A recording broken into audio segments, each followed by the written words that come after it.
حویلی کا بھاری دروازہ کھلتا ہے۔ شیر زمان پورے رعب کے ساتھ اندر داخل ہوتا ہے۔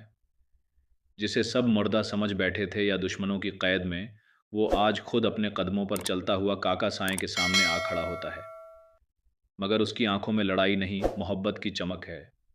وہ سر جھکا کر کہتا ہے، میں فجر کا ہاتھ مانگنے آیا ہوں۔ جہاں لگتا ہے کہ کہانی میں خوشی کا موڑ آئے گا، وہیں طوفان آ جاتا ہے۔ کاکا سائیں کا سخت انکار اور شجاعت کا ایسا غصہ جو سب حدیں پار کر دیتا ہے۔ ایک طرف دیوانہ عاشق شیر زمان ہے، جو محبت کے لیے سب کچھ قربان کرنے کو تیار ہے۔ دوسری طرف وہ گھر ہے، جہاں فجر کے لیے دروازے بند ہو چکے ہیں۔ شجاعت تو یہاں ساری حدیں پار کر دیتا ہے۔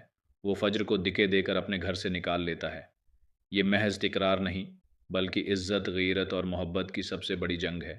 سوال یہ ہے کہ فجر اس کے بعد شیر کو اپنی مشکلوں کا سبب سمجھے گی یا قسمت مان کر اس کی محبت قبول کرے گی۔ اگلی قسط میں وہ پل آنے والا ہے جب شیر زمان فجر کا ہاتھ مانگنے خود اس کے گھر پہنچے گا۔ ذرا سوچے، جب سب کو یقین ہو کہ وہ مر چکا ہے اور وہ اچانک زندہ سلامت سامنے آ کھڑا ہو، کیسا منظر ہوگا؟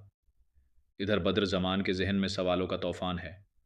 اگر شیر واقعی اغوا ہوا تھا تو وہ یوں صحیح سلامت کیسے لوٹ آیا؟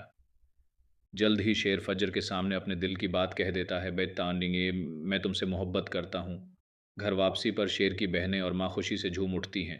چاچا تجسس سے پوچھ بیٹھتا ہے کہ یہ سب کیسے ہوا؟ شیر مسکرا کر کہتا ہے، کہانی بعد میں، پہلے جشن۔ مگر جب فجر کا ذکر آتا ہے تو ماں پوچھتی ہے، وہ تمہارے دشمن کی بیٹی ہے، پھر بھی تم اسے چاہتے ہو؟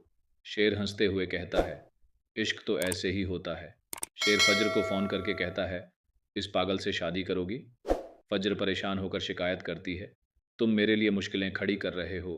مگر شیر ضد پر قائم ہے، میں تمہارے بابا سے تمہارا ہاتھ مانگنے آؤں گا، چاہے موت ہی کیوں نہ ملے۔ فجر سمجھاتی ہے کہ رک جاؤ، مگر شیر بے خوف ہے۔ دوسری طرف اس کا چاچا بے چین ہے کہ کہیں شیر سب جان تو نہیں گیا۔ بدر زمان بیٹوں سے کہتا ہے، شیر سب جان چکا ہے؟ بیٹے انکار کرتے ہیں، مگر بدر بضد ہے، جو آج نہیں جانتا وہ کل جان لے گا۔ شیر فجر کے گھر جانے کی تیاری کرتا ہے۔ شجاعت کو خبر ملتی ہے کہ شیر کے گھر سے کوئی ان کے ہاں آنے والا ہے، مگر نام چھپایا گیا ہے۔ شجاعت سوچتا ہے کہ وہ لوگ صلح یا اپنے بیٹے کی جان کی بھیک مانگنے آ رہے ہیں۔ کاکا سائیں پرانی اکڑ میں کہتا ہے، ہم اپنی زمین لیں گے اور پھر شیر کی لاش لوٹائیں گے۔ انہیں خبر نہیں کہ شیر زندہ سلامت واپس آ چکا ہے۔